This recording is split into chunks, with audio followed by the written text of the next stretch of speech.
Good morning to all of students. आज हमारा एक बहुत ही मोस्ट इम्पोर्टेंट टॉपिक कवर होने जा रहा है, that is VI characteristics of PN junction diode. देखिए, हमने कल वाली क्लासेस के अंदर और इससे पहले वाली क्लासेस के अंदर बाइसिंग ऑफ डायोड वाला टॉपिक कवर किया था। जैसे हमारे दो तरह की बाइसिंग थी, forward biasing and reverse biasing, ठीक उसी प्रकार हमारी जो वीआई कैरेक्टरिस्टिक्स ऑफ डायोड है वो भी दो तरह से रहेंगी। फॉरवर्ड बाइसिंग में क्या कैरेक्टरिस्टिक्स आपको देखने को मिलेंगी और रिवर्स बाइसिंग जब आप करेंगे तो उस केस में क्या कैरेक्टरिस्टिक्स आपको देखने को मिलेगी। तो सबसे पहले मैं आप लोगों को जो वीआई कैरेक्टरिस्टिक्स है उसका मीनिंग आपको बता देता हूं कि वीआई कैरेक्टरिस्टिक्स क्या है।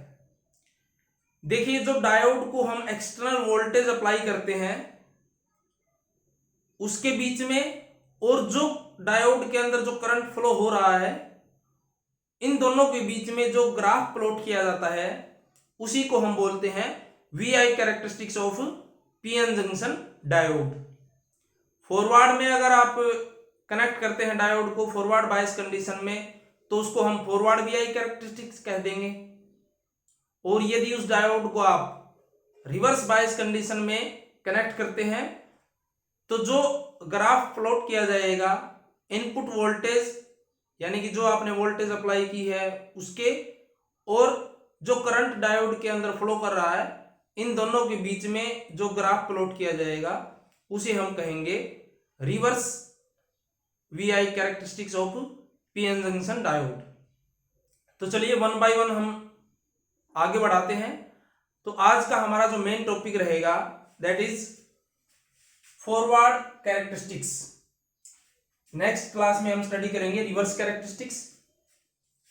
मैंने पहले ही मेंशन कर दिया है, मोस्ट इंपोर्टेंट टॉपिक है, तो किसी को कुछ डाउट आए तो पूछिएगा। तो चलिए वन बाय वन करके हम इसको समझते हैं। तो सबसे पहले हमने लिया फॉरवर्ड वीआई कैरेक्टरिस्टिक्स। तो यहां पे फिगर में आप लोगों को दिखाई दे रहा है कि ये जो आपके पास में डायोड है इसको हमने फॉरवर्ड कंडीशन के अंदर कनेक्ट किया है।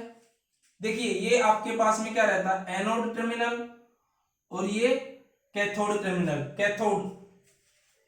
कैथोड को शॉर्ट फॉर्म में के से हम रिप्रेजेंट करते हैं इस टर्मिनल को, तो ध्यान रखिएगा ये के है और ये एनोड ए है। तो ये एमीटर के थ्रू आप दिखाई दे रहा है, ये वेरिएबल रेजिस्टर है, ये जो आपको दिखाई दे रहा है ये है वेरिएबल रेजिस्टर। यहां से आप जो करंट है इसकी वैल्यू को और जो अप्लाइड वोल्टेज है उसको आप चेंज कर सकते हैं। तो एनोड को हमने पॉजिटिव से कनेक्ट कर दिया है, ये बैटरी का पॉजिटिव टर्मिनल है, और ये कैथोड को नेगेटिव टर्मिनल से कनेक्ट कर दिया है। तो कहने का मतलब ये हुआ कि यहां तक आपका जो फिगर के अंदर डायोड जो दिखाई दे रहा है वो वेरिएबल रेजिस्टर के थ्रू और एम्पियर मीटर उसके थ्रू जो डायोड है वो फॉरवर्ड कंडीशन के अंदर आप लोगों को दिखाई दे रहा है। अब देखिए, इसके अक्रॉस हमने ये एक वोल्ट मीटर भी कनेक्ट किया है। तो ये क्या है, वोल्ट मीटर ये बताएगा कि इस डायोड को आपने कितना इनपुट वोल्टेज दिया है, ये रीडिंग बताएगा। और ये आपने एम्पियर मीटर कनेक्ट जो किया है सीरीज में, क्योंकि एम्पियर मीटर को सीरीज में ही कनेक्ट करते हैं और वोल्ट मीटर को पैरेलल में कनेक्ट करते हैं, इन दो पॉइंट्स को भी आप याद रखेंगे। तो जब आप फॉरवर्ड बायस में कनेक्ट करेंगे तो डायोड के अंदर से जो करंट फ्लो होगा वो कम होगा। लिमिटेड कंडीशन अगर आप यूज करते हैं तो जो अप्लाइड वोल्टेज आप प्रोवाइड कर रहे हैं, अगर इसके लिमिटेड वोल्टेज रेंज अगर आप यूज करते हैं तो जो डायोड के अंदर करंट फ्लो होगा वो मिली एम्पियर्स में होगा, यानी कि कोई ज्यादा करंट फ्लो नहीं करेगा, मिली एम्पियर रेंज में करेगा। 1 2 3 4 5 6 10 मिली एम्पियर ऐसे आपके पास में करंट फ्लो करेगा। और जो ये वोल्टेज आप इस वेरिएबल रेजिस्टर को आप जैसे अपने रेडियो के अंदर आप आवाज कम ज्यादा करते थे ना पहले ट्यूनिंग करके, ऐसे ही आपके पास में ये वेरिएबल रेजिस्टर है, इसको जैसे आप रोटेट करके ये जो वोल्टेज है, अप्लाइड वोल्टेज है, इसकी वैल्यू आप कम ज्यादा कर सकते हैं जो आपने डायोड को इनपुट प्रोवाइड की है। क्लियर? जैसे आप ये वोल्टेज कम या ज्यादा करेंगे, उसी के अकॉर्डिंग डायोड के अंदर से जो करंट फ्लो हो रहा है वो बढ़ेगा घटेगा। इसका रोल इतना है इस वेरिएबल रेजिस्टर का। वेरिएबल मतलब जो वेरी कर सके, किसी चीज को चेंज कर सके। तो यहां पे आप वोल्टेज को चेंज कर सकते हैं, किस डायोड को आपको कितनी वोल्टेज देनी है। क्लियर? ये इनपुट वोल्टेज को शो करेगा डायोड के क्रॉस, और ये जो मिली एम्पियर के अंदर एम्पियर मीटर आपने लिया है, ये करंट को शो करेगा कि डायोड में कितना करंट फ्लो हो रहा है, पी साइड से एन साइड। यहां पे इन दोनों को जो रीडिंग्स आपको शो की जाएंगी वोल्टमीटर के द्वारा और एम्पियर मीटर के द्वारा, इन दोनों को ग्राफिकली रिप्रेजेंट करना ही वीआई कैरेक्टरिस्टिक्स कहलाता है। क्लियर? ये समझ में आ गया होगा आपको। तो यहां पे नीचे देखिए जो एक्स एक्सिस है उस पे मैंने इनपुट वोल्टेज ली है इन वोल्ट्स, और जो वाई एक्सिस है उस पे जो मैंने जो फॉरवर्ड करंट है, क्योंकि डायोड फॉरवर्ड कंडीशन में है तो इसके अंदर जो करंट फ्लो होगा उसको आप फॉरवर्ड करंट कह सकते हैं, आई एफ नाम दे दीजिए। यहां पे ऐसे ही इसको आप वी इन इनपुट वोल्टेज नाम दे दीजिए। क्लियर? तो एक्स एक्सिस पे हमने इनपुट वोल्टेज ले लिया है और वाई एक्सिस पे फॉरवर्ड करंट जो डायोड के अंदर फ्लो हो रहा है। तो फिगर में आप लोगों को दिखाई दे रहा है कि जैसे जैसे आप ये जो इनपुट वोल्टेज है धीरे धीरे बढ़ाते हैं, दिखाई कहां पे देगा? वोल्टमीटर में। जैसे जैसे रेंज को आप इस वेरिएबल रेजिस्टर के थ्रू चेंज करते हैं तो ये चेंज आपको वोल्टमीटर में दिखाई देगा। आपने शुरुआत में 0.1 वोल्ट अप्लाई किया तो आपने देखा कि डायोड के अंदर थोड़ा सा करंट फ्लो हो रहा है। फिर आपने वोल्टेज को थोड़ा और बढ़ा दिया, 0.3 वोल्ट कर दिया, आपने देखा थोड़ा सा करंट और फ्लो हो रहा है। जैसे जैसे आपने थोड़ा थोड़ा वोल्टेज बढ़ाया तो आपने देखा कि डायोड के अंदर बहुत ही कम करंट फ्लो हो रहा है।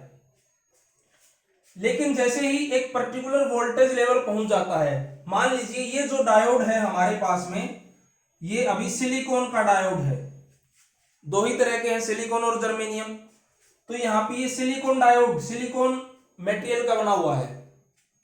तो उस केस में क्या होगा, अगर ये सिलिकॉन डायोड है तो आपको देखने को मिलेगा कि जैसे ही 0.7 वोल्टेज पहुंचती है और उसके बाद जैसे ही आप वोल्टेज को बढ़ाना शुरू करते हैं, ये इनपुट वोल्ट को आप 0.7 वोल्ट से थोड़ा ज्यादा अप्लाई करते हैं, तो आपको देखने को मिलेगा कि जो करंट है डायोड के थ्रू जो करंट फ्लो हो रहा है वो रैपिडली बढ़ना शुरू हो जाएगा, एकदम से बढ़ना शुरू हो जाएगा। तो इस वोल्टेज को हम कहते हैं नी वोल्टेज। क्लियर? और नी वोल्टेज की जो डेफिनेशन है वो आप लोगों को साइड में दिखाई दे रही है। मैं रिपीट कर देता हूं कि नी वोल्टेज क्या है। It is the forward voltage, क्योंकि डायोड आपका फॉरवर्ड कंडीशन में है तो इसलिए it is the forward voltage beyond which का मतलब उसके बाद, इस वोल्टेज के बाद। सिलिकॉन डायोड है तो 0.7 वोल्ट के बाद, और अगर जर्मेनियम डायोड है तो 0.3 वोल्ट के बाद क्या देखने को मिलेगा, beyond which current through the diode starts increasing rapidly with voltage.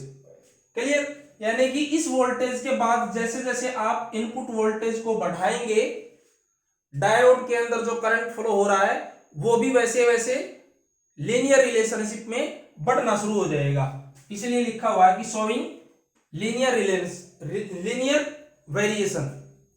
Linear मतलब जितना वोल्टेज को बढ़ाया उतना ही करंट आपका जो है डायोड के थ्रू बढ़ना शुरू हो जाएगा। क्लियर? लेकिन इससे पहले आपको दिखाई दे रहा है कि जो नी वोल्टेज से पहले का जो ग्राफ के अंदर वोल्टेज और करंट का जो रिलेशन आपको दिखाई दे रहा है वो लीनियर नहीं है, लेकिन नी वोल्टेज से लेकर के आगे तक का जो रिलेशन है, जैसे मान लीजिए इस यहां से लेकर के यहां तक का जो रिलेशन है वो कैसा है, लीनियर है। क्लियर। तो ये नी वोल्टेज आपको ध्यान रखनी है। नी वोल्टेज फॉरवर्ड कंडीशन में रहती है आपकी, और ऐसे ही जब रिवर्स करेंगे तो वहां पे ब्रेकडाउन वोल्टेज एक टर्म आएगी। तो ये इंपॉर्टेंट टर्म है, ध्यान रखना। तो आज के लिए इतना ही। अगर आप लोग इसमें जर्मेनियम के लिए अगर इसको बनाना चाहें तो जर्मेनियम के लिए देखिए ये हो जाएगा आपके पास में जर्मेनियम के लिए, क्योंकि जर्मेनियम में क्या बताया 0.3 वोल्टेज, तो जर्मेनियम में नी वोल्टेज जो रहेगी वो 0.3 वोल्ट रहेगी। इसके बाद अगर आप वोल्टेज इनपुट वोल्टेज को बढ़ाएंगे तो करंट का जो रिलेशन बनेगा वोल्टेज के साथ में वो लीनियर बनेगा और एकदम से बढ़ना शुरू हो जाएगा। क्लियर। तो आज के लिए फॉरवर्ड कैरेक्टरिस्टिक्स में इतना ही। किसी को कुछ पूछना हो तो जरूर पूछिएगा। Thanks for today.